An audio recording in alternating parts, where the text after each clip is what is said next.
What's up, everybody, and welcome to another episode of Ladies Who Bronche. I am Julissa. What's up, everybody? This is Skittles. And this week, I am so fucking thrilled. We have a queer, Latinx, Central American king in the house, Curly. Who the fuck are you? I think that's perfect. I was like, I don't even know. Okay, DJ. Okay, DJ. Like a song It's about to like funk master flex this whole fucking episode. Oh man! I mean, that's kind of a deep-rooted question. Like, what are you? I don't know. I'm like a creator, artist. Like, I'm just here to rep the culture, be a part of the culture, and hopefully kind of just be remembered as somebody who's doing that. Yes. Amen. Yeah. And, you know, a lot of your work, I want to congratulate you. A lot of your work is very you. So there's none of your content where I'm like, oh, this is a content creator. This is another one of these Insta people. Absolutely not. I admire a lot of your content. First of all, your taste for fashion is fucking Thank you so much. Thank you. That's number one. Number two, your relationship with abuela. Like, I had lost my grandmother sophomore year of high school, and I had a really close relationship like that. So honestly, truly, every time I see these clips, like it really brings that up for me. It's funny because like my Instagram is slowly becoming like, where's Gladys? I'm like, can I show you my outfit though? Damn. My outfit of the day, but where's Gladys though? Because like, Gladys is fly. First of all, Gladys's fashion is fly. Like, so tell me a little bit about your relationship with her. So my abuelita is like literally one of my best friends in the entire world. It gets a little difficult because, you know, my dad always used to say that, and my grandma says too, que como nosotros venimos de El Salvador, right? There's a lot of volcanoes there. So my grandma says que nosotros venimos de los faldas del volcán. So we're from like the skirts of the volcano. And we're volcano people. That's how we were always raised. So it gets hard sometimes because we are both lava. We're all like lava volcano entities and spirits. So it gets a little weird, but for the most part, we are so tight. We have a fire for life. We have a zest for life. We just want to wear funky clothes, huge jewelry, say whatever the fuck we want to say. Like, my grandma the other day was like, oh, dime de tu novio, ¿cómo te...? Oh, thank you. No, you're good. Just kidding. We know where this episode's going.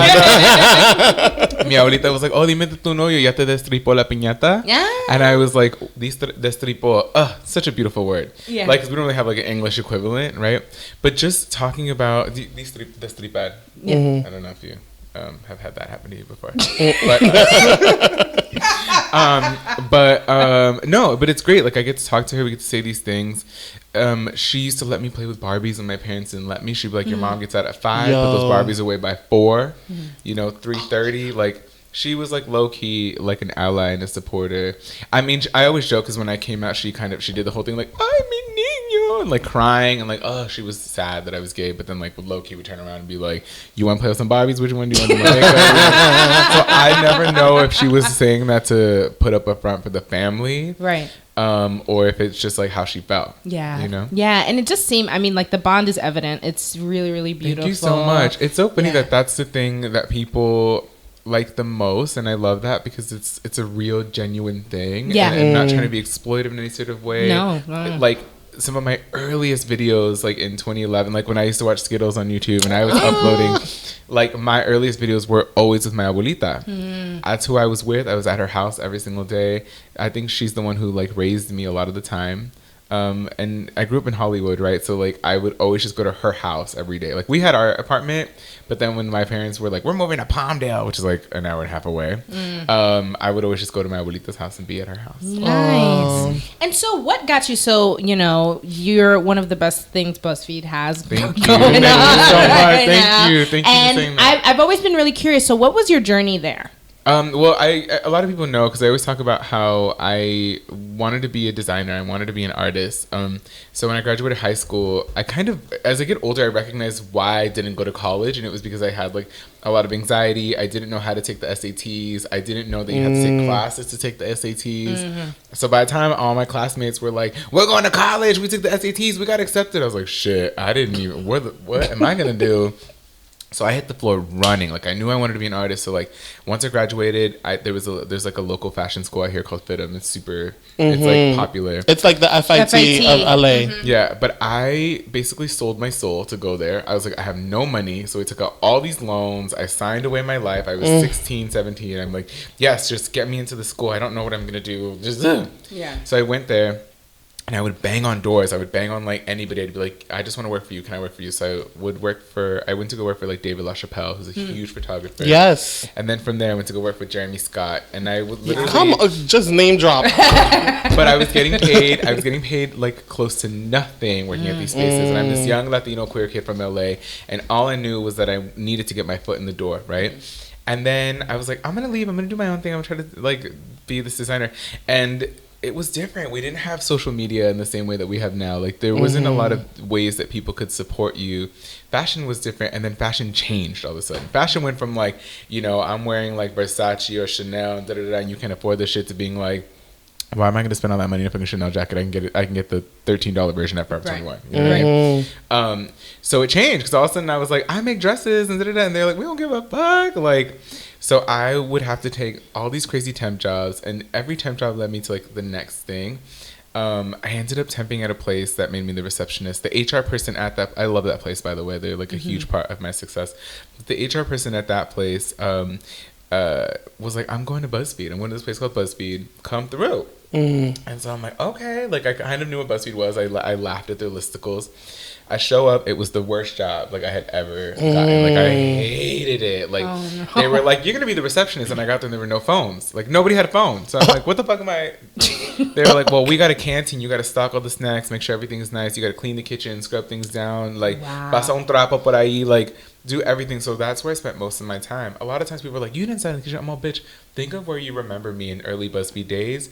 I was opening the door for you to be like, welcome, come in, can I get you anything in the kitchen? And that's where I was. So I kind of got really lucky that it was kind of like the golden era for like BuzzFeed content, and there's a lot of like new creators, new people, and I was like, people think I'm one of the first ones, but every video that you saw me in back in the day, I was still in the kitchen. So I would be like serving their food, like putting their food out, putting the food away, making sure there's food out, putting the sodas in, opening the door for guests to come in, figure out where people were going to park, popping in for a video, talking about like, I fucking love dick, popping out. You know what I mean? Like, and it was like, but the thing that helped was that the comments, the public, they were like, who's that motherfucker with the crazy hair who's talking about sucking dick all the time? They're talking about, and they made it so that people were like, people are watching this kid. Yeah. So more people started to include me in their videos. And then Ella, who's like one of my favorite people in the entire world, who's a producer there, she was like, what do you want to do? And I'm like, I think I want to move out of the kitchen at some point. And she was like, done. Within the month, I was out. Like, wow. Nice. I was like, I didn't know how to use a camera. I didn't know anything. People were already a part of the journey and kind of like investing and being like, who's this gay kid? Who's this queer kid? Like, what's happening?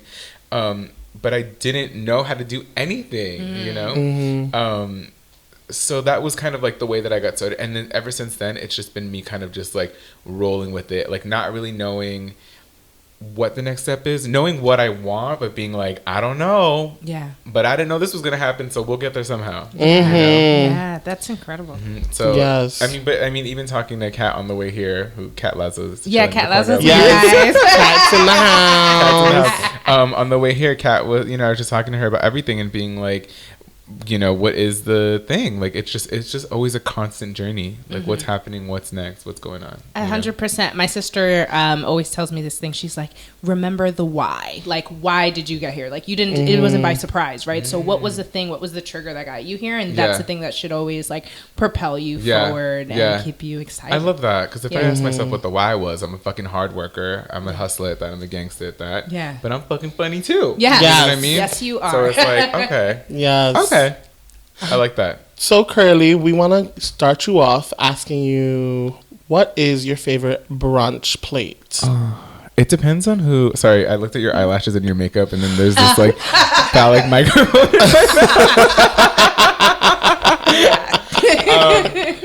It depends on who I'm with, because if I'm hanging out with like, if it's like an Americanized brunch, or is it like with like Salvi folk, like for me, if you were to be like, what do you want to go eat? I'm like, I want to go eat plátano fritos, like. I want to have my sopa de pata. Sopa de pata is like a Salvadorian like tripe soup, like tripa, and then they put. Oh, my mouth is watering. And then they put like the fucking cow's foot in it, like and that's it. And that's my jam. And then I have my cafe, I have my tortillas, and that is like my ideal breakfast. But of course, if I like go with like American people, I'm like, oh, have the eggs Benedict, and I mean those eggs are popping too, you know what I'm saying? But if you're gonna ask me what do I want, my boyfriend right now is like, damn, you want Salvadorian food again? I'm like, yes, motherfucker, again. Let's go. You know, I feel the same way about a plate of rice and beans. Really? And call me Puerto Rican as fuck, but I will eat a plate of rice and beans any fucking day. Yes. We call that casamiento. Do you guys mix it in together? Yeah. We make it separately. We cook it together, honestly. Moro. We call it casamiento, like marriage. Because for us, like, we'll have in our breakfast, we have frijoles and crema fresca. I don't know if the crema is a boy or a girl, guys. Cremex. Exactly. Wait, copyright that shit before someone. So I don't know, but yeah, I don't think we do some rice, a little bit of rice, but that sounds bomb. What about you? What do you like? So I was gonna say, I'm a plátano girl. Me and Skittles are at odds. I like rice and beans, but I don't love it. So like, if I can avoid rice and beans, I'd rather have a plátano. I actually, when I go have brunch with people, or I go eat anywhere, or even with my boyfriend, I always order 2 orders of plátano. Because I'm like, I'm not sharing. I'm not doing that. I don't want to. I hate when people want to take either your maduros or your fritos. I'm like, bro, like, get your own. These are not fries. They give you less. I know, for real. They give you less. You know, Salvi people, we only have them frito. Like, we only have them.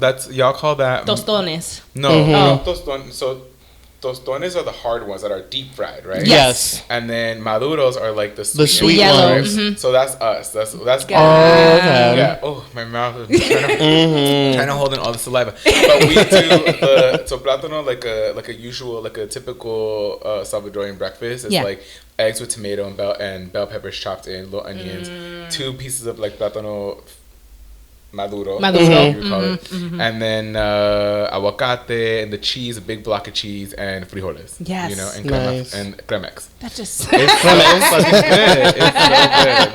It's so good. But rice, you know. Yes.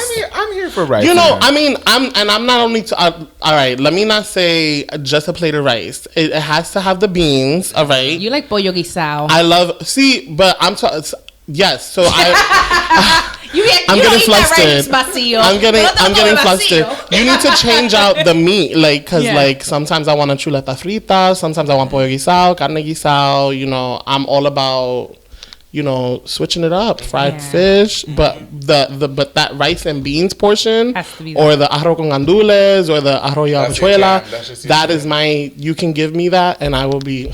We tried pupusas for yes, for we did. We tried pupusas today, thanks to Jenny Lowe. With Jenny Lorenzo. She brought you pupusas for the first time. She brought us pupusas for the first time. Yes, and they were so good. I feel some type of way that I just tasted it now. Much. Yeah, my mouth is watering. Yeah. That's my jam. That's my jam. I like have to stop ordering that shit because we have I'll have it like Uber Eats in New York. Right? Yeah, we do. Yeah, it's like Uber Eats. I just fuck it up. I just get all these pupusas, yuca frito, because we have yuca frita también, but we eat it with curtido, which is what you eat the pupusas with. That like cabbage. Yeah, the cabbage. Yeah, that's just my jam. Yes. I'm so happy that Jenny brought that stuff for you. Yeah, it was so delicious. Jenny's dope. Jenny, you know, we started at Buzzfeed at this very similar time. Yeah. And she was an intern and I was in the kitchen.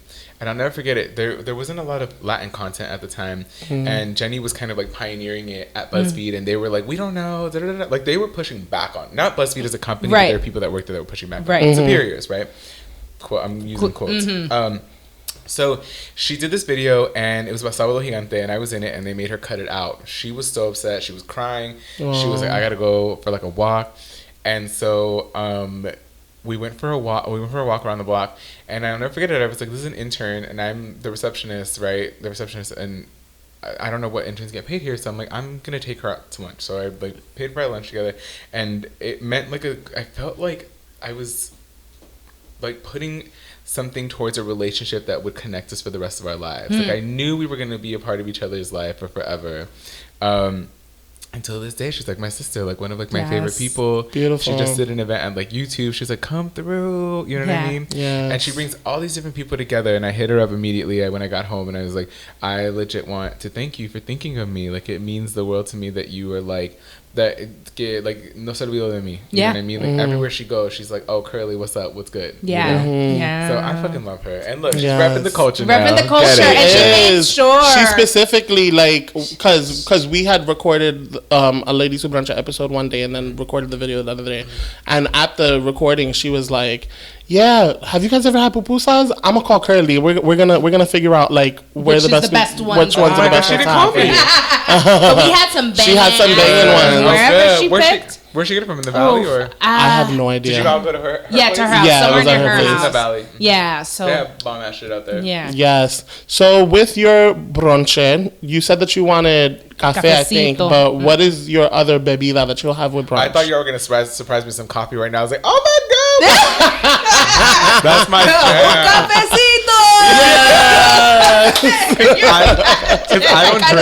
I don't drink, so café. I don't drink and I don't do any drugs anymore. So like café for me is like my it's my drug. I can feel it when that caffeine hits. You know what I mean? It's like it's super happy. Yes. What was your question? What was my other thing? What's your other brunch bebida? Oh, honestly, I don't have another one. Like I just cafe love is it. coffee. Like I'm like, are we an iced coffee? Are we a cold brew? Are we I always tell people I like my coffee the way I used to drink my vodka. Just like straight up black. Give it to me cold. Give it to me lukewarm. Give it to me hot as fuck. Like back when I used to drink my vodka and shit, I was like, I don't give a fuck if it came in a plastic container, if it's coming in a little thing. I don't care if it's in a water bottle. I just want to get fucked up. Mm-hmm. So now with coffee, I'm the same way. I'm like, I don't care what kind of coffee it is, just give it to me. I just want to get my little high. Like, yes, you know? I love that. That's my shit. And so, what was it like when you used to go out to eat when you were a kid? Oh, so we're from Hollywood, and then my parents were like, we want to buy a house, and there was like a house boom in this place called Palmdale. So they moved us out there, but we would still go to school every single day to Hollywood. It was like an hour and a half drive every single day. So my mom was like working, my dad worked. My mom was like a cashier at a 99-cent store for a long time, and then she became a phlebotomist. Like she would take blood. Mm-hmm. And then my dad I never know what my dad was doing. I just knew he was like bringing home the bread, right? Right. Or doing his best to do it.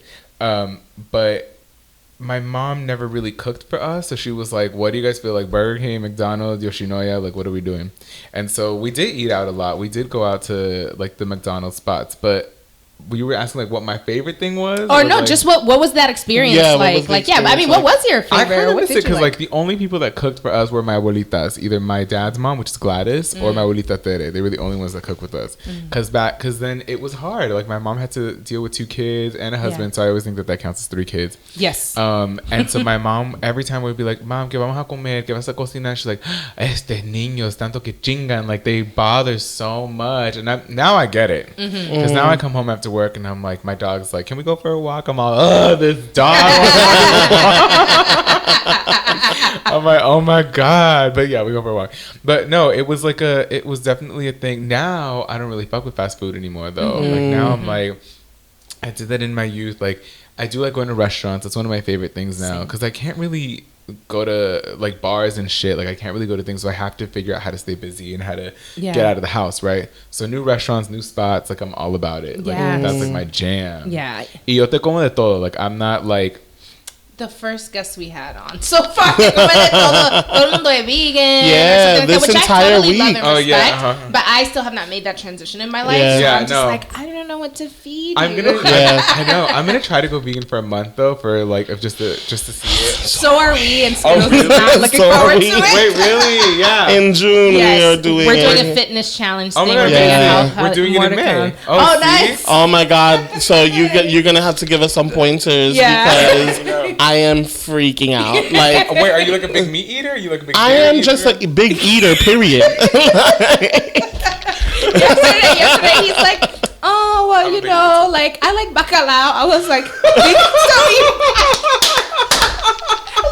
don't eat bacalao, baby. And I was like, they don't eat cheese either. He goes, oh my God. Damn. You know what though? There's a lot of good vegan food out there. There is. I really want him to taste some more stuff because I do think there's a misconception. Oh, maybe we can go tonight after the show. There's a spot because I really need him to try something because I feel like he's about to quit on me. Yeah. Really not I literally like brought it up like 3 times and like our moments of like just being able to relax. I'm like, so we really about to do this? Yeah, I mean, definitely it's hard, but that's the thing too that I always think like as ethnic folk, like it gets hard because like we're so used to our food. Like for me, honestly, the main reason why I haven't gone vegan yet is my mom makes a bomb ass sopa de res, right? And she puts the rabo in it, like the oxtail, and she just goes ham on it, and I'm like, there's no way I'm not gonna eat that. Yeah, I'm not gonna eat that. Like I have to do that. But you know, vegan food doesn't necessarily always mean healthy food either, to be honest. So like, which sounds delicious to me. Right. So you're gonna have a great time. Like you're gonna love it. Like my favorite thing to order is the fucking like hot wing cauliflower. Ooh. Like it's greasy it's as really fuck. good. They fry that shit. It's hot wing. It's popping. It's good. Yes. You know, and you save a few chickens every now and then. Okay. Yeah. 100%. I think like our whole thing is like we were talking about how if you just cut down a little bit of your meat, it changes like the world. If more people did it, it would change like the world drastically. Yeah. Like pollution, lives, like all these different things. So I'm like, all right, maybe I can try to train myself to be off of it more and just wait for the sopa to come around. Go ham on the sopa. I mean, it's just hard. Christmas and Thanksgiving, Salvadorians, we make panes con pollo or panes con gallina. So we don't or pan con pavo. So we don't necessarily make like giant turkeys to make giant turkeys. We make these giant turkeys with like sauce, and they're super moist, and it just comes off of the bone. And then we make sandwiches, and with the sandwiches, they're like I think Mexican people, we call them pan francés. Mexican people call it bolillos. Do you guys have words for that? Like it's like the pan that looks like we say pan de agua because sometimes they make it like out of water, or sometimes they pan de mantequilla if it's made with butter. Okay, so then we put it in, we put like a little bit of lettuce in there, like, and we make like a coleslaw for it. Like it's popping. But again, I can't miss out on that shit. I wait all year long for that shit. 100%. Well, vamos a ver, we will embark in this journey. So while you're eating, what is your favorite chisme, bochinche? What's that other one? Chambre. What's your favorite chambre? Oh, it depends. Like for real, like, are we talking about like life stuff? It depends. Like who had a baby. I mean, technically, me and Julissa always love to talk about dick. Me it comes up. Somehow. Me too. Why is dick just so good? Because we enjoy it. It's so good. Yeah, it's honestly, I think it's nature. It's the way the universe, whether it's God, Buddha, whatever the fuck you believe in, gave this species this, organ that is just an incredible organ that does incredible things. It's a really nice. And how could you not? When I hear straight guys talking, they're like, that pussy, that gushy stuff. I'm like, ew. Like it's super like it doesn't do the same. It doesn't do the same. Not that pussies aren't beautiful. No. Great thing. No offense to all the pussies out there. I love it. I'm here for the pussy, but just not like in the way that I'm here. Exactly. Like I just want dick on my face, on my cheeks, on my neck. You know what I mean? Like I wish you could see my face. Oh, you can't see my face. I just looked up at the ceiling and just All right, so now we're going to move into our Cheers to the Ladies Who moment where we shout out dope shit that's going on. Speaking of dick, summer is upon us. Summer is coming. Yes. Everybody's watching Game of Thrones, but summer is where it's at. And so, my favorite thing about summer, barbecues, wearing booty shorts, boys wearing their basketball shorts. So basketball short season is upon us. So Curly, what are some of your favorite summer things? Damn, I think just being in LA, like we have beautiful weather all the time. Summer is dope because people invite you to their houses. You can get in their pools. You can do that shit. The only thing is that it's been getting super fucking hot out here. Like, super hot. So now you have to like go to the mall to get the AC. You're like, who has the new car with the new AC? my old car does not have good AC. Oh no. No. So I mean, I don't know. If I'm gonna be like 100 with you though. Winter's my jam. Yeah. But LA winter is like what temp about? Like 70s. Okay, so come to New York and then talk to me about winter. Come to New York and do a New York winter. I'm out here. I'm like, people are like, you're not gonna be cold. I'm like, oh hell no, I need a sopicita. It's hot. I love that shit. I love the winter out here. Like the winter out here is 70, and then as it gets warmer, like once we start hitting 80s, I'm like, no, it's here. And then we hit 90s, and then we get to the hundreds, and you're like, oh, I'm out. Yeah, I get to the hundreds. Yeah, we get to the hundreds out here. Yeah, exactly. Y'all don't get to the hundreds in New York. I mean, rarely. I see what sucks about New York summer is that it's not necessarily hot in terms of temperature, but the humidity is that's the thing ridiculous. I don't know how to deal with the humidity. I'm like, I'm already greasy. I'm already like, and the dirt gets stuck to me. Here in dry ass LA, I don't know what would happen in New York. Like, subways and shit. Like, the subway. It's like you can't breathe. Like you walk out and the air just gets sucked out of you because it's just like. Humid, like you might as well be swimming. Damn. But that's why we. And it's one of those things where it's like, I'm sorry, it's one of those things where like you'll be sweating, but you can't do shit about it. You just gotta stand still and let your sweat come out. Like, because if you move, you're gonna get hotter. Yeah. Period. Like, that's why all the New Yorkers are coming out here, though. That's why y'all like it. Yeah. That good weather. I mean, the day was beautiful weather today. Yeah. That was a good ass day. That's our usual. Like, the weather's like that all the time. Wow. Yeah. It's what a privilege to have such good weather. Mean, look, when I was coming up, everybody used to shit on LA so hard. Yeah. Like, everybody and their mother. And because I wanted to get into fashion and art, everybody was like, you gotta get to New York. Yeah. And I believe it. Like, I still think, like, you still gotta make it to New York. But I remember being like, they were like, there's no culture in LA. There's no this, there's no that. And now I'm like, what the fuck? Well, now what? Now what's up? Everyone is out here. Yeah. You know? And what I love about, what cracks me up is that a lot of people move out here from different places. And they're like, fuck LA, but they live here. And I'm like, what do you fucking mean, fuck LA? Then you're fucking causing the traffic and making it worse. Right. Get the fuck out. But I fucking like die.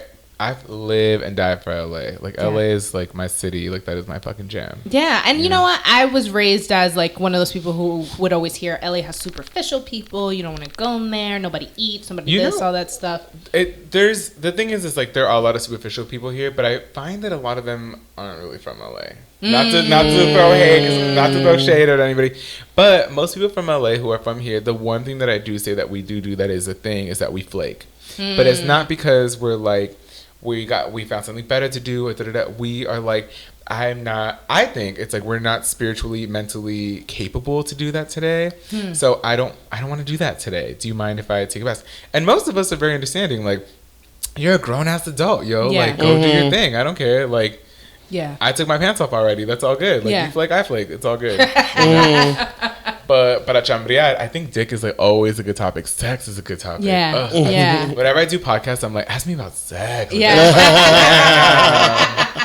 love that. All right, so then let's talk a little bit about sex and go into our Tuta Loca. So we're going to go into Tuta Loca, where we call motherfuckers out for doing the most. And so we want to talk about safe sex in a hookup culture. And I know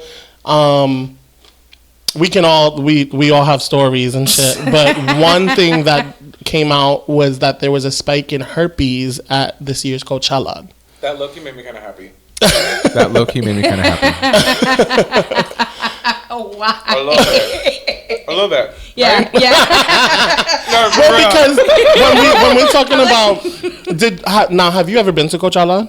No. I used to go for, like, Jeremy used to throw a party, the Adidas party that was like the it party.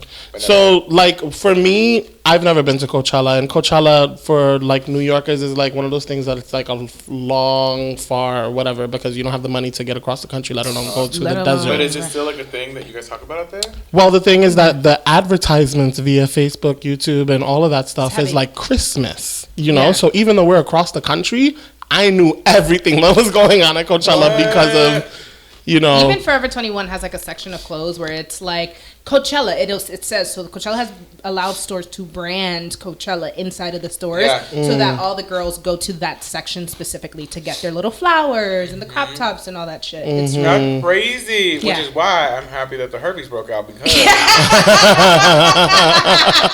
they're doing too much. So it sounds like over 250 cases were reported. Está bien, qué bueno, me alegro. Yeah, Jesus. and so for those who don't know, if you don't know, know what herpes is, it's one of those sexually transmitted diseases that, similar to HIV, doesn't necessarily have a cure, and you're just prone to outbreaks that could sort of happen recurringly, and you can choose to be on medication that can help prevent outbreaks, but really it's recommended that people take medication like if they feel like an outbreak is coming or once they get one. Very low risk of contracting if there are no outbreaks, but still a risk. Super high risk if there's an outbreak. So I don't know. How do you know all of this? This is amazing. I used to teach. I used to teach sex education. I'm a word. Yeah. So I can still suck their dick. Yeah. Okay. And I mean, it's all very. I mean, like there's so many details to it, but I do think what's interesting though too is that you hear that and like 250 people. That's a lot of people, but herpes is one of the most highest contracted STDs in the country, and like. There's so many stigmas of people being called dirty and stuff like that. And so when you hear, thank you. Also, this is me chewing in case you're wondering who the fuck is chewing. No, that's all good. That's all good. So, you know, it's interesting because in the same breath of like, yeah, low key, like, fuck that shit. Like, y'all were out there doing whatever y'all wanted to do. But there is a general stigma, I think, with sexual health, with sexually transmitted diseases in general, where that's also 250 people who probably feel like their life is over. Like, they probably think that, like, their sex life is completely done. They can't do it. They can only fuck people, you know, who have herpes because they're too afraid to contract it. And I don't think that even in the age of where people are discovering cures for AIDS and we have PrEP and all this stuff, people still have stigmas over, you know, sexually transmitted diseases. Oh, yeah, and I wonder, like, how do we create an environment where, like, you know, like, granted, again, they were fucking around and stuff, but, like, they deserve love, too. And they deserve to feel comfortable in a sex space.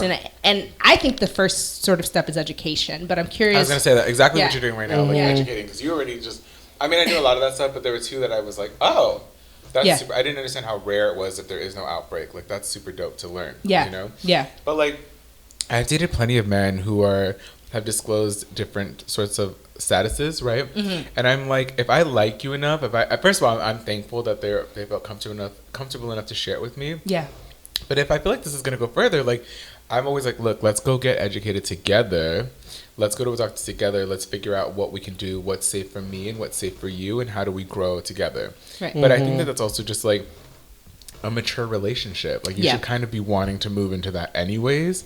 Unless you want to like hoe out, then like hoe out, yo. Yeah, but hoe safely is really like, you know. And I always used to tell my students that I'm like, if you want to, they used to say thoughts, right? And I was like, well, if you want to thought around, just thought around safely. Like there are different measures, but I do think really truly like we have a bunch of grown ass adults that like are behaving like kids in terms of the amount of information they have. I mean, women, I know for me as a woman, like no one ever encouraged me to even look at my pussy, like you know what I mean? So like to begin to even comprehend STDs and how it works and stuff like that, there's all these myths that you hear that sound true enough, you know, until you start to believe these things.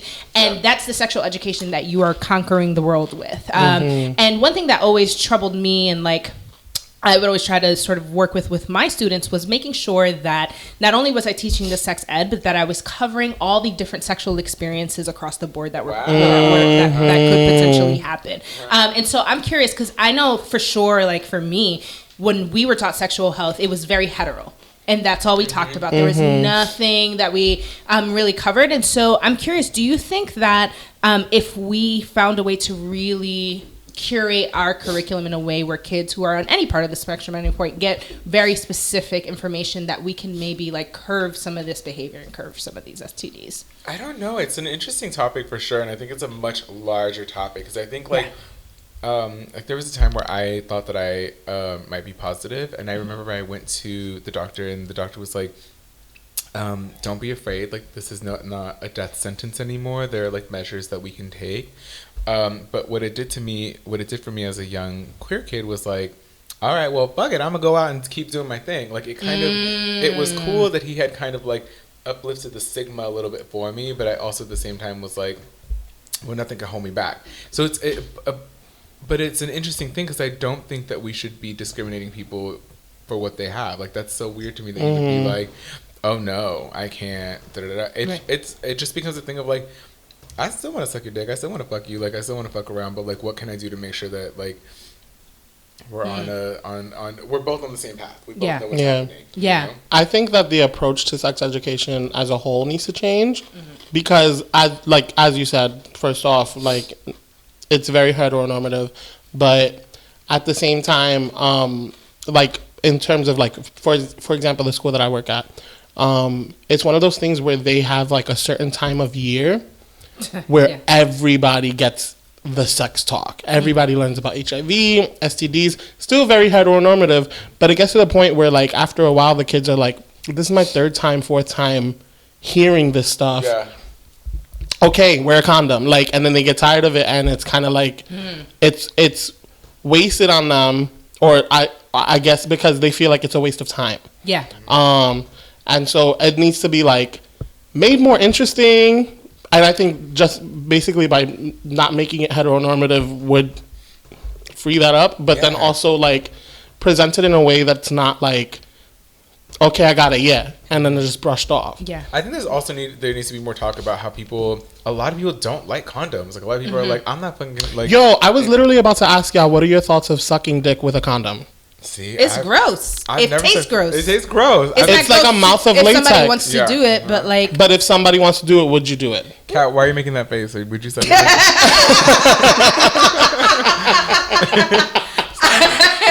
not here. Your face when we were talking about sucking dick with condoms would say otherwise. I really do think. Listen, I tried. I did it once. Somebody did request it, and I thought it was strange because I was kind of like, okay, but then maybe you're protecting me of something with you, so I didn't want to, like, whatever. So I was like, all right, fine. And I tried it, and it was just gross. It was the taste of the latex, and I'm sure that they're flavored condoms. But I remember when they would give out flavored condoms when I was in my after-school program in high school, and so we would literally open packs and, like, taste them. Right? And all of them was nasty. I was not sucking flavored, no flavor. I don't want that shit. Give me the skin or don't give it to me at all. Give it to me organic, no GMO, or I don't want it at all. Like, organic, no GMO. You know, but I do think that it's interesting what you're saying. You're right, because the students do sort of get tired of this message being thrown over and over again. But here we have a group of grown-ass adults, right? And so it begs the question, is it actually not just sex education at a, high school, middle school level, but also how do we keep that information relevant to us as adults? I feel like as adults, the same way I forgot mad shit about math, like I might not remember the details of every STD or how I can catch it, or even HPV, like, you know what I mean? The idea that, swallowing cum and stuff, and if a guy has something, I can develop a disease and maybe I need vaccinations, right? Like, there's so many things that we forget about and we don't keep up with. Wait, you can get shit from swallowing cum? Well, I mean, a lot of diseases. So in the same way that blood transmission can happen, so can the reactions happen. Wait, you can't get HIV with swallowing cum though, unless What? Yeah, it's a fluid. It's a bodily fluid. But I thought the enzymes in your mouth for the saliva protect you from it or some shit like that. Is that not true? No, am I bugging? I'm bugging. Damn, I need my sex education. I don't think you can get HIV through swallowing cum. Can we Google this? Can we Google that? Googling. Thanks, Googling. But definitely blood transfusion. I think your stomach acid kills it. That's what I think. Oh, does it? Oh, interesting. I mean, because I will tell you this: there was nowhere in the kids' curriculum where it says, "If you swallow this cum," it just says bodily fluids, right? Yeah. But not saliva. Saliva is not a bodily fluid. So what I think what you're referring to is if I share a cup with someone who has HIV, that doesn't mean I'm going to get HIV because it doesn't transmit that way. Yes. So swallowing semen, licking menstrual blood, and having bleeding gums, mouth ulcers, or gum disease will increase your risk of getting HIV. Will increase your risk. Increase is different than guaranteed, but in the same way that like sort of like the blood factor, and these are like low risk blood factors that we're talking about here. So like again, bleeding gums, your period. I'm wondering who's licking period blood though. I don't know what subculture that might be. There are a lot of people out there. There are people that are licking shit on. Seriously. Like, yeah. My hetero brother was like how girls like are dramatic. Like it's not that much blood, and so he's fine. Like. So I would imagine that. Are you talking about fucking or licking? Because I'm talking about licking. Eating it. I would imagine both. Eating it. As like because I just think about me. Like, you can lick my. If you want to do that, fine. But then I don't know if I want to kiss you with my pussy. Well, that's how I feel when they eat my asshole. Because I really really don't. No, I'm like, after you lick her, don't kiss me. Well, now I'm like, fuck. That changes a lot of things. Wait, check your sources. Who said that? Was that a credible source? That was like the Google. You know when Google like clearly, Ladies Who Brunch is a swallow squad situation. Like all four people have been like shocked by the fact that you can get this. And honestly, like even in the like this is what I mean about like the education needing to persist, because like it's a small detail and I may be right or wrong, but that's an important detail, especially if you're out here swallowing, just to know. Nah, for serious. You're gonna real wrongs right now. But yeah, so just I think sort of the moral of the story is Swallow Squad. That's gonna be our new hashtag. Yes, hashtag Swallow. That's the name of the episode. Swallow Squad. So, but basically the moral of the story being like, even when you have a grown group of people together, there's still hiccups that can happen. 250 people worth of herpes can happen. And it's important to always stay informed, communicate with your partners. And of course, consent. I always like to bring on the table, like in consenting to whatever activity is going on so that everybody is safe, secure, and everybody can fuck and have fun. So now we're going to move into our topic. So being gender nonconforming in the Latinx community. Gender norms in several cultures is a very important thing, and a lot of our history is sort of based off of how we think the role of women and men should play in our society. But I do think that I'm so blessed to live in an age where being gender nonconforming is on the forefront, and we have more people who are comfortable saying so. Even people who are allies who are just kind of like, you know what, yeah, like maybe I am cis, but like I feel now more comfortable sort of like even in my style or the way I carry myself a little bit more comfortable not staying within the norms, because everybody should just be able to sort of live freely. But our abuelas are still here, our mothers and the other generations are still here. And there are still challenges that we see when people sort of step out of their shell and are just being themselves. One example we were talking about is like even like with our teen generations, there's a lot of kids that are a lot braver or can be a lot braver than, kids were when we were in high school. But like there's still some days where you have to decide like, am I gonna ride the train with my face beat if I'm a dude? Am I gonna like, so I'd love to hear a little bit about your experience, being gender nonconforming, and like again, when I said your fashion is incredible, like it doesn't matter what you wear, it doesn't matter what touches of makeup, it doesn't, jewelry. There's just you're curly, and Skittles is Skittles, and like there's such a way in which and Julissa is Julissa, right? And so like there's a way that the idea of identity is being broken down so much that people are really being able to come forth as who they are, and whether they're boy, girl, whatever the fuck, it's like, no, you are you. You're you. But there are challenges around that. So I'd love if you guys could share some of the challenges around that. I think it's interesting because I actually asked you, remember, like last time, I think when we first met, I was like, oh, what are your preferred pronouns? Because I wasn't sure what you liked and what you were just comfortable with. And I think, like, for me, like, I always say the language is very new. For me, like, if I was, like, younger, I think I would have identified as a they, them. Do you know what I mean? Because I remember as a kid, people would get confused with my gender all the time. Like, my beard hadn't grown in. My voice wasn't, like, this tone. It was a little softer. My voice has always been really soft.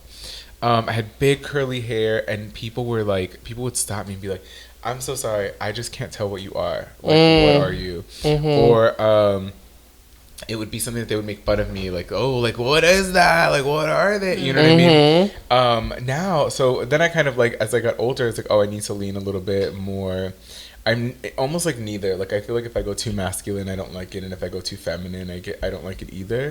So I like to live, like, in the middle. Like, so I self-identify still as, like, inwardly, like, both. But outwardly, I'm always like, oh, I'm just he, him, just because it makes it easier, because I feel like generation-wise, age group, it's still tough for people. I agree.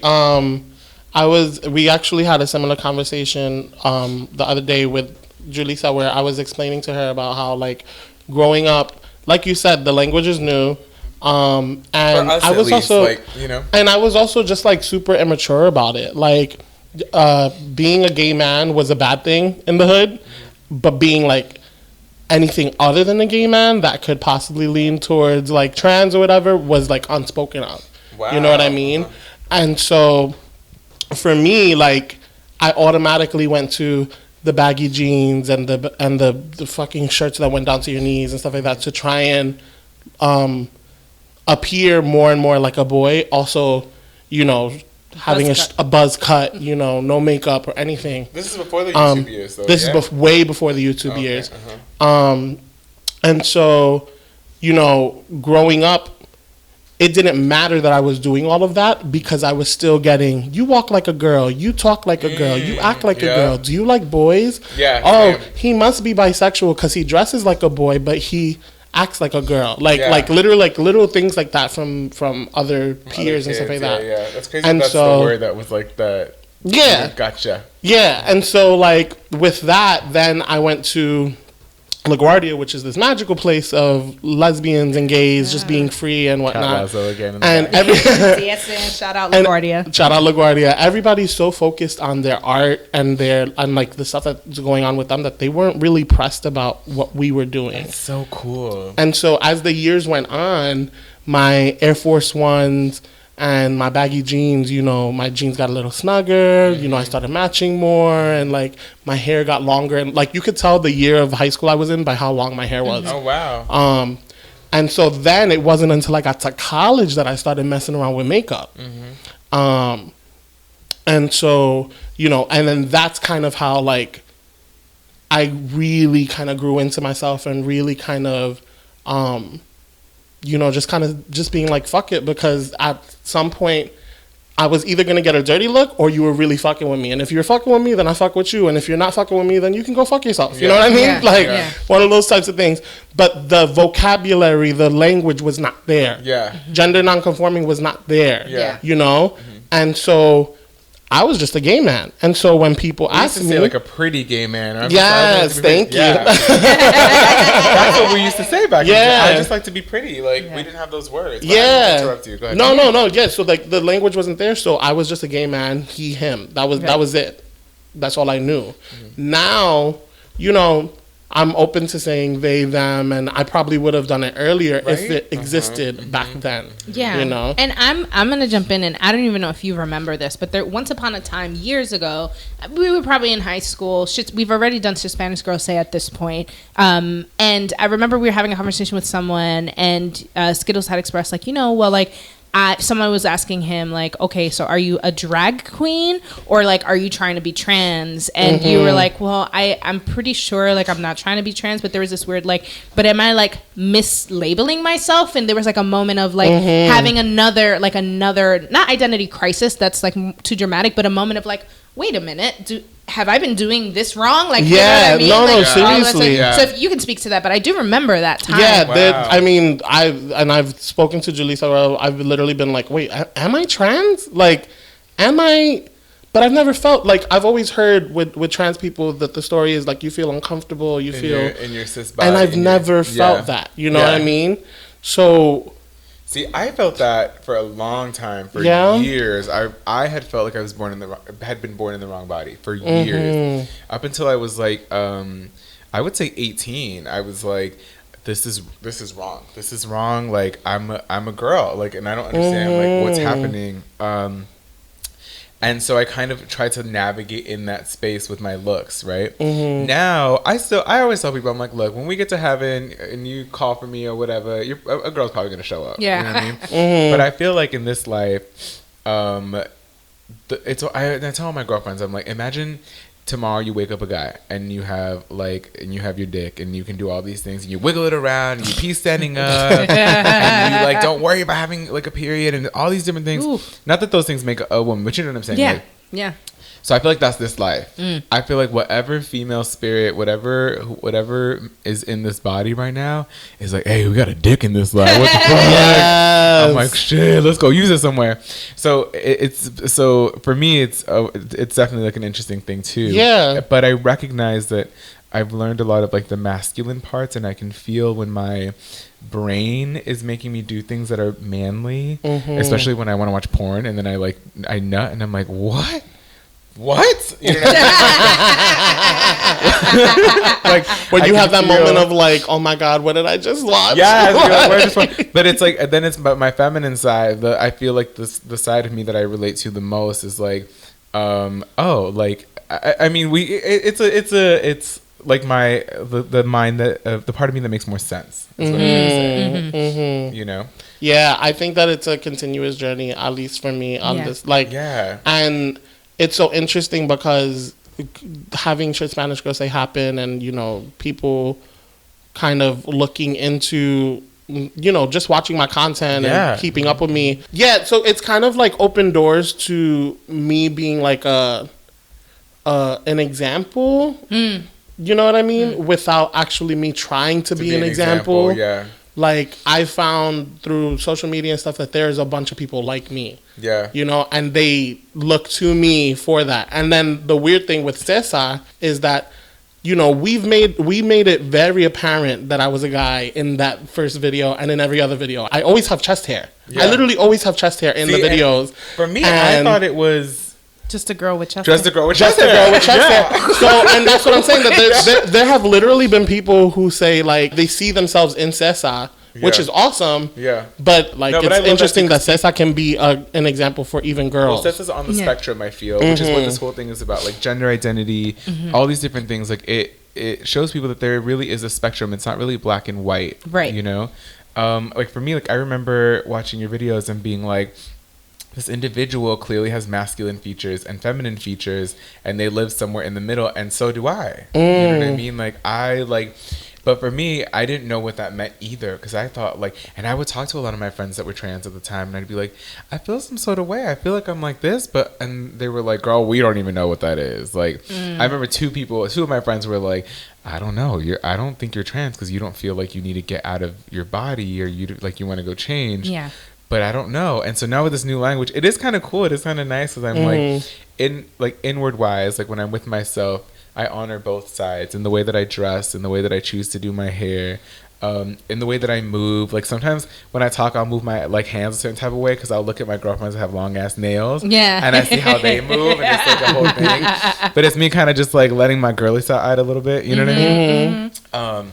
But I think that is why I like the younger generation so much. Sometimes I'm like, Calmate, you know, it's just a little joke. But I like that they've introduced and they've pushed so many ideas forward and different things that really have allowed us to grow even more as people who kind of did it. Yeah. You know? Yeah, 100%. And I do think it's interesting because in like as an ally, you know what I mean? Or like there's ways where we are now learning. So like even the same way you guys are learning, I'm learning twofold. And there's a way in which even engaging the spectrum, like not a fear factor in terms of like, oof, not wanting to be labeled on the spectrum, but a fear factor of like not wanting to fuck up how special this new language and this new ability to identify is in the way that like when we're talking about like race and like white allies try to be so down that they actually end up like inadvertently kind of being disrespectful and appropriating in a way. I think that for me and especially like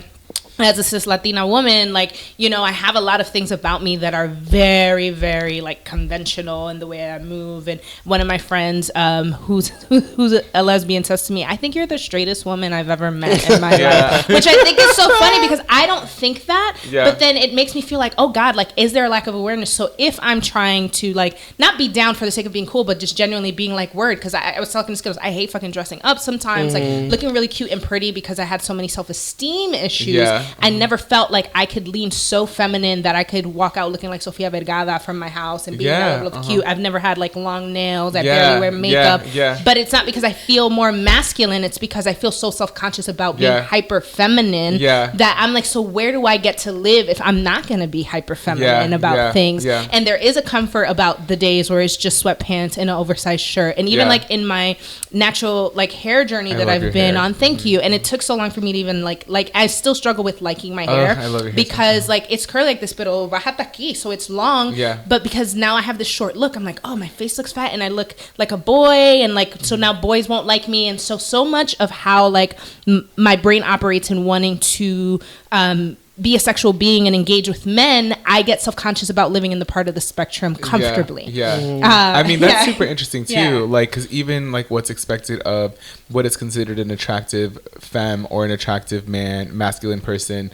Like, even with me, like I had my big hair recently, and I knew that the minute I cut my hair and I just skewed just a little towards the masculine side a little bit more, I knew that the boys were going to start coming for me more. And sure enough.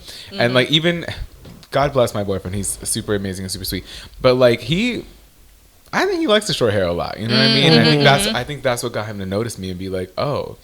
But I'm like, bro, I've been the same person. I had the same person with long hair. I'm the same person with short hair. I'm super chill.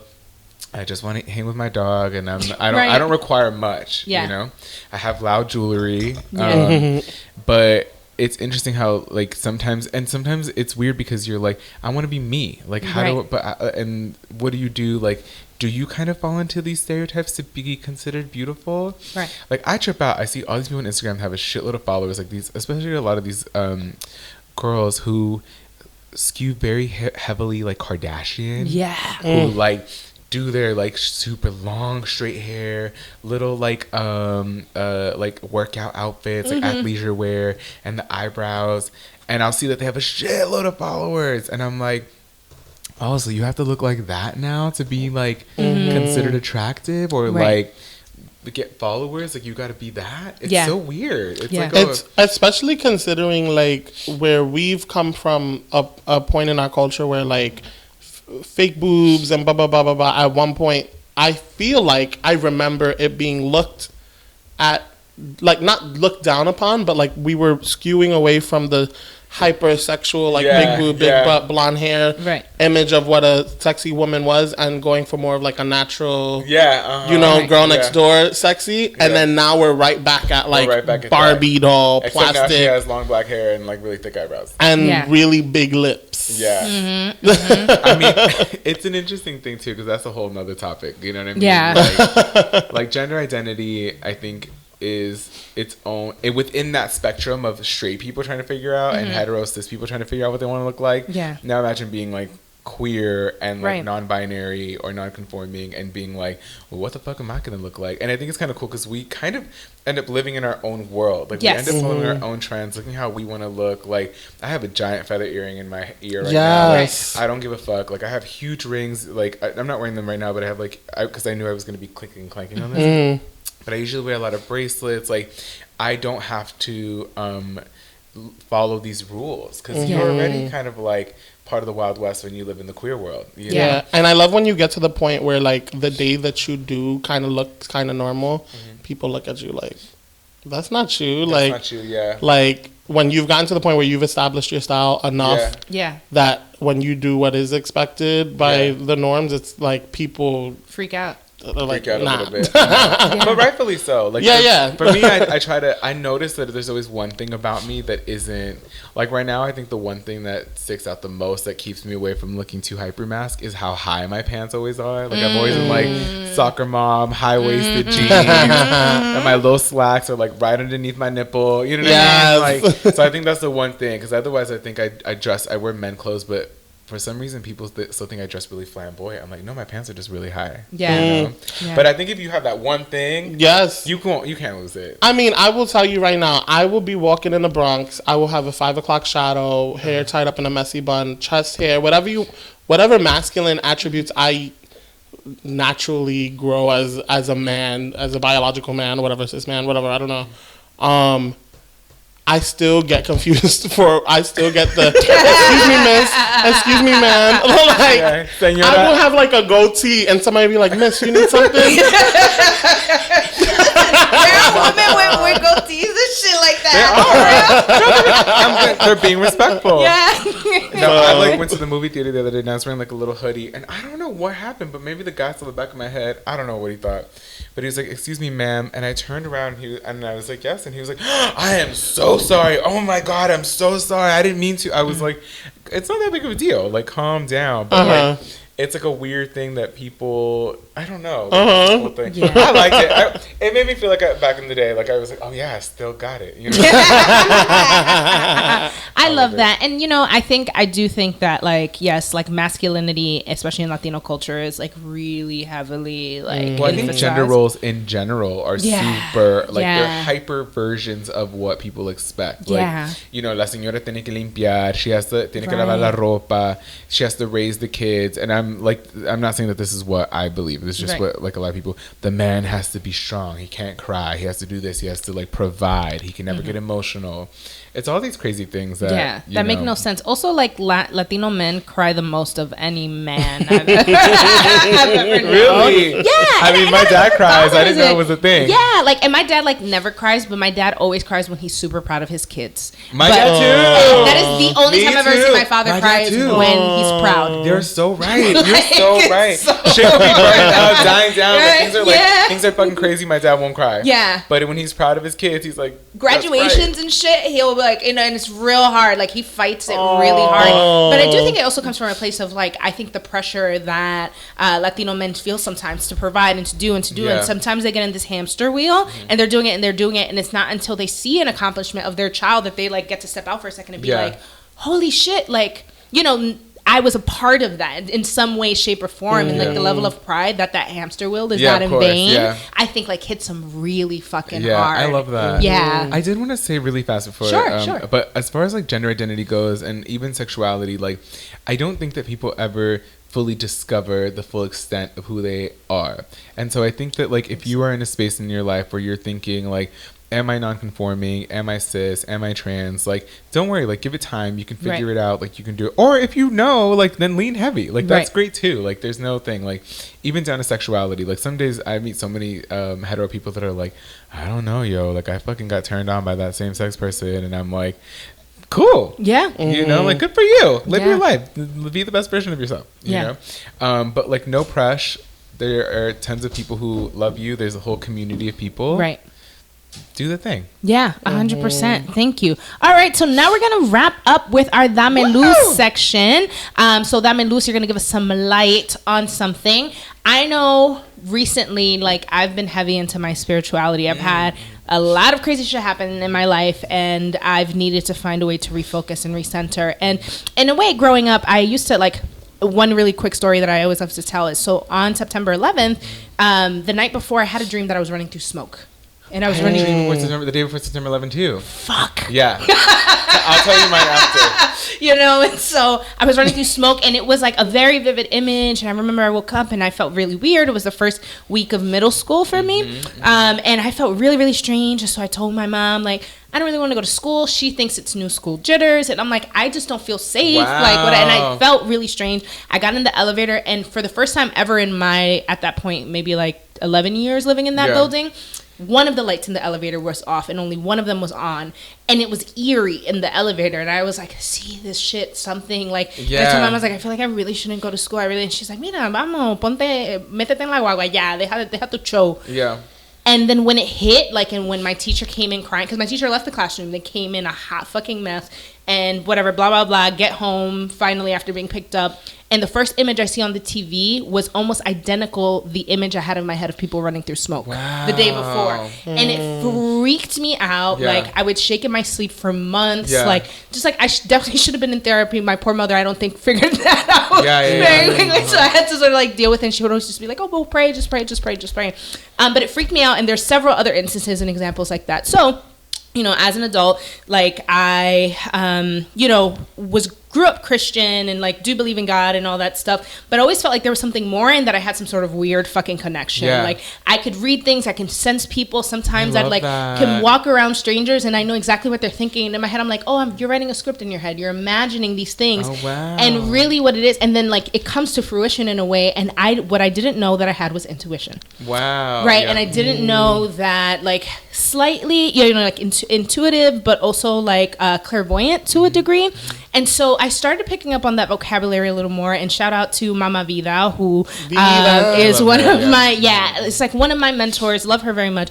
And so went through a lot of trauma recently, and then was like, okay, I kind of want to go back to that place of what felt like magic, the place where I felt like I was so connected and I can really like ground myself and move forward and make decisions that are really heart-based and not ego-based. So I'm really into that shit now. I wear my rocks, I wear my candles, I love shit. And I know, you know, as you on your Instagram, you describe yourself as a bruja. I'd love to know a little bit about your meditation methods. What do you connect? Well, what do you love? I super love, because I think that a lot of this magic that a lot of us, I call it magic because I think that's what it is, and intuition and all these things. Like, I think it comes from like our ancestors. Like, agreed. I think a lot of Latinx people forget that we really are mixtures of the most ancient cultures in the world, right? So like, if you're Afro-Latina, you have like this ancient culture. If you're like mestizo, like you have this ancient culture that runs through you. So like, part of the reason why I love LA so much is because I can feel that my ancestors have just moved basically up and down from the middle of Central America, like Central America, up to California. Like, mi abuelito siempre nos decía que nosotros venimos del centro de América. Like, we are from the very center. And I fuck with Central American too, because I know we party with the Caribbean people for sure. Yes, you do. Yes, you do. You know what I mean? Yes. We eat, like, our food is so similar. Like, I'm like, I'll go to like a Puerto Rican's house and I'm like, this is fucking like Salvadorian food. And I go to like Dominican food. Like, when I had sancocho for the first time, I was like, this is sopa de res. People will fight me on it, but I'm like, bitch, it's the same motherfucking thing. It basically is, and you need to have cocido, because that's that soup that you were talking about that you like. It's basically that soup. Cocido, you have to try. It's the same thing. I love it because I feel like super connected. I talk to my other abuelita that passed away. I talk to her all the time. I actually include her in all of my spells, prayers. I think prayers is just a fancy schmancy word for spells, to be honest. It is. Like, whenever your mom is like, oh, tengo que rezar, or your abuelita is like, estoy rezando por ella, I'm like, bitch, that's a motherfucking spell. You know what I mean? Like, if you're like, Santa Maria, Madre de Dios, it's like, it's very like, saints. Girl, it's like fucking the girls from The Craft. They're like, Manon. Like, you know what I mean? Like, it's the same thing. Yes, I just dated myself a little bit. If you haven't seen The Craft, go watch The Craft. Yeah. But like, I think that's my favorite part too about being Latino. Like, I carry that energy with me through and through. So you had mentioned your dream about September 11th. Yeah. Mine actually wasn't, I lied, it wasn't the day before. It was like maybe like a week before, right? But mine was, I was sitting at my window in my room. I was 12 or 13 at the time. And I was looking out the window of my bedroom in my dream. And I saw this plane crash into the house next to mine. And I was engulfed in flame. I remember dying in my dream. And I was like, oh, I'm dead. And I was like, it was all this fire and all this stuff. And I came back and I like was still, and I was back at my window and I was watching the house next to me burn. And then another plane hit. And I was like, wow. And I just remember thinking like, whoa, that was, I had never ever died in a dream before. And so I remember thinking when I woke up, like, that means something, like that's never happened to me before. And then after that, you know, like September 11th happened, but every time I dream that I die in some way, I know that something's gonna happen. I dreamt that I was in a car and it flipped over and I was like in this like jungle area, and I just remember there being like a mountain and there's like a lot of like vegetation. And I remember 2 days later Left Eye died, and she had died in a car accident in like a heavy forested area. Now I can recognize, so for me, dreams is where I'm the most psychic. Oh, and I have this thing, I call them my spirits. It freaks my boyfriend out all the time. But I can hear my spirits talk to me, not in words necessarily, but they talk to me in suggestions. Like, they're like, you know, it would be great if Julissa started doing this. And I'll be like, yeah, would be great.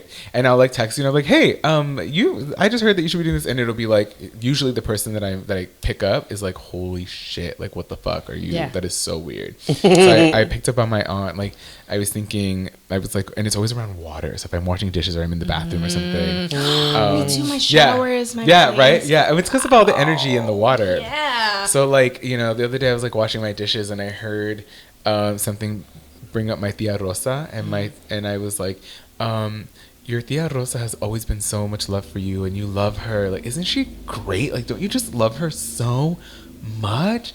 You know what would be great? You should send her a message and tell her that she's loved, and tell her that whatever she's going through, it's gonna be okay, and she's gonna be great. She's gonna be fine.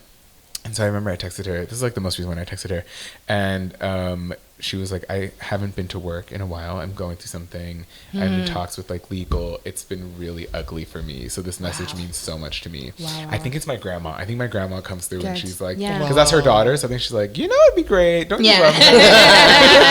I love that. You know? I definitely do. And so I've gotten Skittles onto because I have a very similar thing. Dreams are mine, but also it's not so much suggestions. It's again that thing that I like. Things start to play in my head, and it's like at first I thought I had ADD, but I've never been diagnosed. I get distracted by like these random like instances of like think of this thing or Me like too, this is, and yeah. there's like these like messages and these things. Yeah. And I freak Skittles out all the time. I love that. Yeah, because and so I've I'd be started like, to lean "Don't do into that." it. Do you see a lot of money coming into my future? Here, do it. Maybe one day, though. I don't know. I'll tell you later. She's all, "That's so pray all Raven." day. I used to be side note. People used to tell me in high school that was my doppelganger. I didn't fully agree. Raven. But That's people so were like, funny. I used to Raven say- Simone. all the time. People being me. People being Skittles. But I She do- has this one picture with her eyebrow up. I love it. I love Raven. I yeah, can see it. I do. Yeah, no, I love Raven. And I think so. I have these things, and then the way that I've been learning to affirm whether it is just daydreaming or a message is looking at numbers. So if I have a thought or a thing, and I look, and I have numbers 1 through 4 follow me a lot, but especially 1 and 3. So I see a lot of like these angel numbers and all this shit. Yeah. And so like I'll like if I'm thinking something and I see the number, Yeah. I'm like fuck, like I just see it now. I just saw it now. Yeah. I just saw it now. Yeah. Then I will. I'm gonna tell you something after. Okay, you tell me and I'll tell you, and that's And then so I'll funny. be like, okay, and I'll go see what the numbers mean if I forget, because sometimes I get combos that I've never gotten before, Yeah. but of 1s and 3s or whatever. And then I'll be like, holy shit. And so this trip was part of that. Like way back when I was having a really tough time, and I was like, I want to travel more. This podcast needs to pop off. Like I need Yeah. to be doing this thing. Like, and then I had something in my head that was like, no, you need to do both at the same time. And I was like, I want to manifest traveling for work for my podcast. I love that. That is Yeah. what I need to manifest. And so I Yeah. made my calendars, blah, blah, blah, and here we are. I love that. Yeah. It's so funny that you say that too, because my numbers are actually 143 Wow. and 1111. 11, yeah. I was born on my birth certificate. I was born August 29th, 11/11 in the morning. So everything reads my little like bracelet on birth, my little birth certificate, anything that was documented that day says 11/11. Wow. So that for me is always like confirmation that I'm exactly where I need to be, and Yes. and everything is gonna be okay. Yes. 143 in again. No, this isn't me. My sister was a little older. In pager beeper code back in the day meant I love you. Yeah. 1 I 4 for love and 3 for you. And so I always see it as a sign from the universe being like, you are loved. I see you. I love you. Keep going. But I don't use that to confirm my spirit stuff. So I'll do that. Interesting. Yeah. Once you start paying attention to it, you're gonna like be crazy about it. Yeah. Like, I love it. literally, because now we text each other. We have like a group chat, me and Julissa and our 2 gay best friends. Yeah. And we literally text each other screenshots of like when shit is happening. And like even my mother today, I called her to just check in. And I've been talking to her a lot about it. And so whenever she catches 11/11 or something like My that, dad now, too. she'll text me. My dad too. And today, like specifically, because I was telling her, yeah, we've gotten everything that we planned done or whatever. She was like, well, you need to thank the universe or God, whatever you call him now. But because I've been like, yes, the universe is the universe. And so that's her thing now. She's like, I don't care if you want to call it God or the universe, but somebody's here doing something for you. We just did a skit with Gadi. I was playing Jesus, and one of the lines that we wrote for him was like, I don't know why everyone's praying to the universe now. Like, what's the universe done for you? I love that. But I also think that it's something that you can fine tune. I'm trying to figure it out more and more, because sometimes I can't tell if it's my own like paranoia as far as like leaving the house. Like I hate going to the market.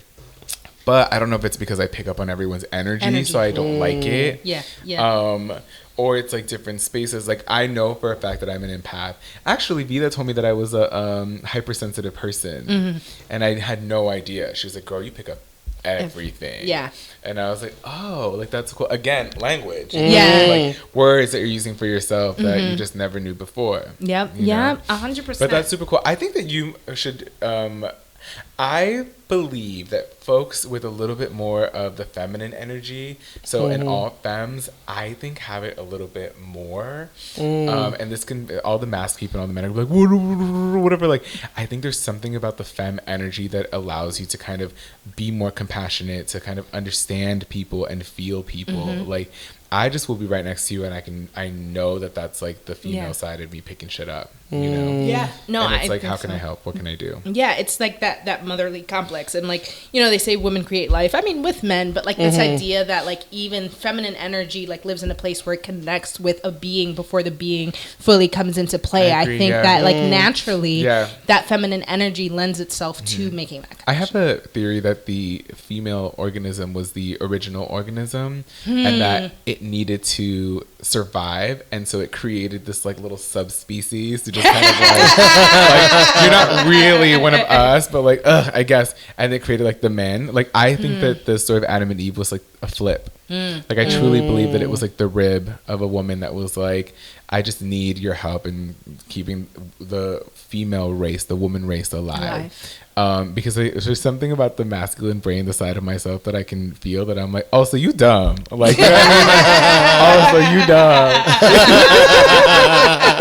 dumb. For sure. Yeah. I honestly, I love it. I lean into it. I agree. I think people who are Latinx have an inkling to it. Yeah. And I'm just happy that it's like the gray area around it has begun to clear up and like people are open. I don't like the whole like, a place like Forever 21 can try to sell like sage or some shit like that. Oh, no, that's awful. Yeah, especially because it's like the resources are going down. Like you don't know. Like, I mean, Kat came over and my energy was like a little funky, and I immediately started lighting my Palo Santo, and I was like, like just my own thing. But yeah, when for places like that, I'm like I think Sephora was selling like the bruja kit. Yeah, they were the ones selling that. I said Forever, but I meant Sephora. I was like, yeah. Why? Yeah.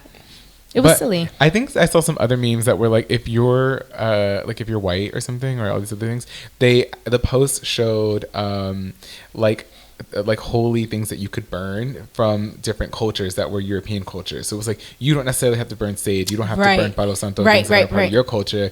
But if you want to burn this leaf instead. It's good for this. You know what I mean? I stay burning shit at my house, to be honest. Be like, if I can burn it, I fucking do it. I burn it. If it's natural from the earth, like I'll do like little remedies and little spells all the time. I just did a bunch of love spells because I was just like, I'm just sending them all the love and being like, I hope they find more love in their life. Yeah. So I just like, you know, I don't know if I should put this on blast, but you throw a little cinnamon in. Yeah. You throw a few rose petals in, and you burn the shit up. You know? 100%. Shit works. Yes. Shit works. Also, shout out to Vida and her card of the day, because I have become a very faithful Vida's card of the day, yeah. Awesome. Well, that's the time we have for today. Thank you guys so much. Honor having you here. Yes. Thank you for having me. Happy. So glad we had somebody who loves talking about dick as much as we do. Yes. So, any last shout outs and tell us where we can find you? You can find me at the Curly V as in Victor show. So at the Curly V show on Instagram. You can also find me on my channel. I think it's called the Curly V show as well. I started the channel when I was like a young kid, so it was the hyperlink or the URL is I Would Cry For You. Oh my god. So go to YouTube / I Would Cry For You. I Would Cry For You. And then you could also find me on BuzzFeed's Better Like with my beautiful castmates. Yes. And you can find us at Ladies Who Bronche on Facebook, Instagram, at Ladies Bronche on Twitter, all the major platforms for listening. Thanks for tuning in, and until next time, Bronche.